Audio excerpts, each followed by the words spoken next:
नमस्कार बंधुरा आमी सीमा और आमार आरो एकटी ब्लगे आपनादेर अनेक अनेक स्वागत जानाई। और आजके आमी स्वागत जानाच्छि झारखंड थेके।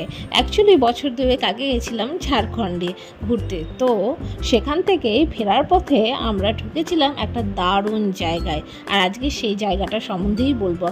आपातत तोमरा जेटा देखते पाচ্ছো सेटा हच्छे हुडुर फल्सের भिडियो। कि सुंदर ना, देखे तो चोख मन प्राण जुड़िয়ে যাচ্ছিল। যদিও নামাটা একটু কষ্টকর ছিল। যাই হোক, চলো আজকে আমরা আমাদের যে গন্তব্যের কথা বলছিলাম সেখানে চলে এসেছি।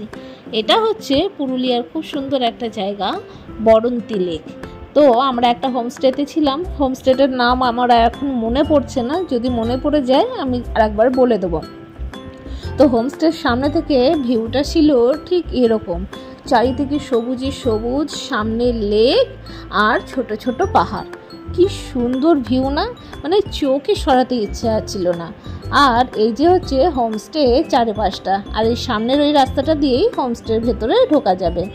দেখো চারিদিকে গাছগাছালিতে ভর্তি, আর বাচ্চাদের দোলনাও কিন্তু রয়েছে। আর বাচ্চাদের তো এখানে ভালো লাগবে, খোলামেলা পরিবেশ। আর এই হচ্ছে হোমস্টেটার পুরো লুকটা। আমরা বাদিকেরটাতে ছিলাম। খুব সুন্দর দারুণ বড় বড় রুম, যদিও সেগুলোর ভিডিও আমার করা হয়নি। আর এই দেখো এই জন্তুটাকেও কিন্তু দেখতে পেয়েছিলাম, আমার তো এটা খুব ভয় লাগে।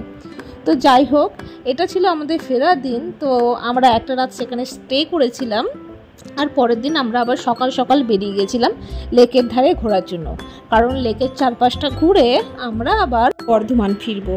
আচ্ছা, আর একটা কথা বলে রাখি, তোমরা যারা একদিনের জন্য কোথাও ঘুরতে যেতে চাও তারা কিন্তু এই জায়গাটাতে যেতে পারো। আমরা যে হোমস্টেতে ছিলাম সেই হোমস্টেটা তো খুবই ভালো, আর রান্নাবান্নাও ছিল অসাধারণ। পুরো ঘরোয়া খাওয়া দাওয়া, তুমি যেরকম চাইবে ওরা তোমাকে সেরকমই রান্না করে দেবে। আর সকালের জলখাবারও ছিল অসাধারণ। এক কথায় প্রত্যেকটা মিল ছিল দারুণ।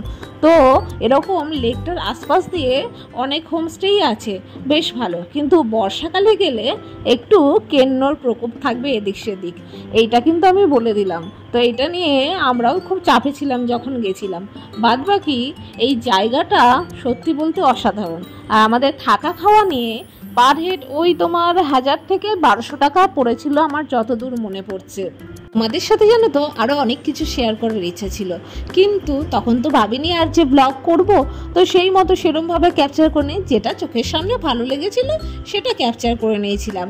নয়তো থাকা খাওয়া থেকে শুরু করে সমস্ত কিছুর ভিডিও তোমাদের সাথে তুলে ধরতে পারতাম, কিন্তু যেটুকু ক্যাপচার করেছি সেটুকু কিন্তু তোমাদের সামনে তুলে ধরেছি। আমাদের তো দারুণ লেগেছিল জায়গাটা। তোমাদের জায়গাটা কেমন লাগলো অবশ্যই কিন্তু কমেন্ট করে জানিও। আর ভিডিওটা ভালো লাগলে অবশ্যই আমাকে ফলো করে রেখো আমার নেক্সট ভিডিওগুলো দেখার জন্য।